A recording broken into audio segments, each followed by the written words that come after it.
As part of his executive gun control fixes, President Obama has endorsed so-called smart gun technology on the premise that if you can't unlock your phone unless you've got the right fingerprint, why can't we do the same thing for our guns?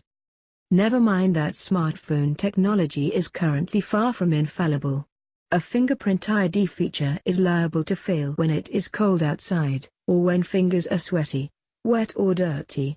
Smartphone engineers continue to wrestle with more general performance and safety concerns, like inexplicably exploding phones.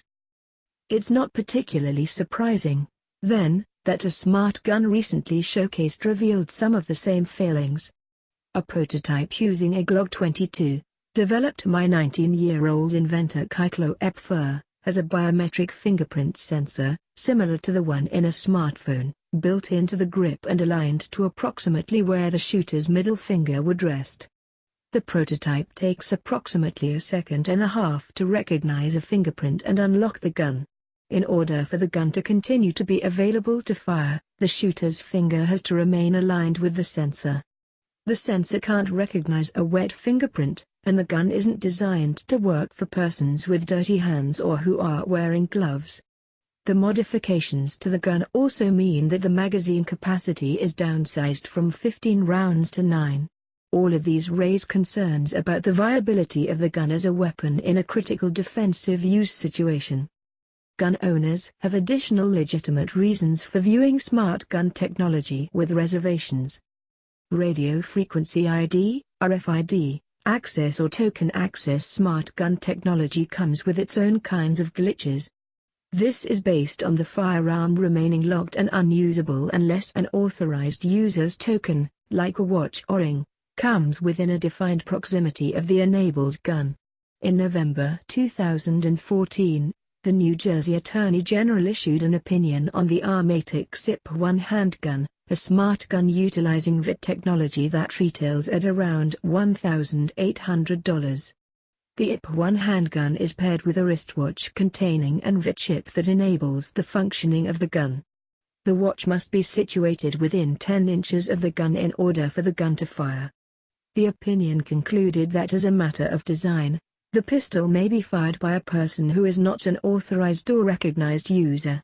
Provided the gun is situated within 10 inches of the enabling wristwatch, it may be fired by anyone, including an unauthorized individual who simply maintains possession of the gun within 10 inches of the authorized user's wrist, or an unauthorized user who forcibly takes both the wristwatch and gun. One Gun Control Group, the Law Center to Prevent Gun Violence, recommends the development of smart gun technology that, besides preventing unauthorized use, would allow guns to be remotely disabled and their locations GPS tracked.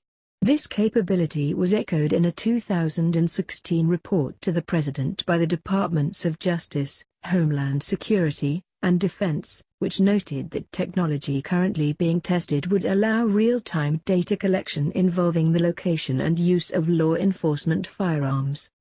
A computer chip embedded in a law enforcement firearm would transmit data, using the officer's smartphone, to a police operations center about the gun's location and use.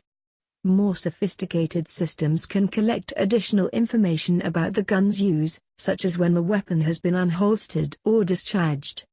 It's not hard to imagine how this kind of data collection and tracking technology can be used or abused if it's incorporated into smart guns more generally. Despite these targeted developments, the law enforcement community itself hasn't been quick to validate smart gun technology.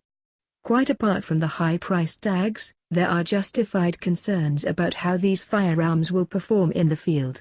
San Francisco's police chief Greg Sue has volunteered his department for testing smart guns, but he necessarily frames this in the context of more developed technology using willing volunteers.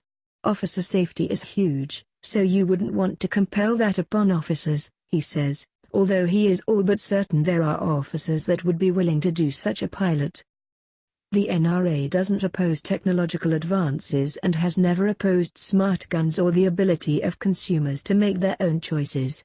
What it doesn't support, in common with the vast majority of Americans, is government mandates that impose expensive and unreliable technology on the buying public as a matter of law.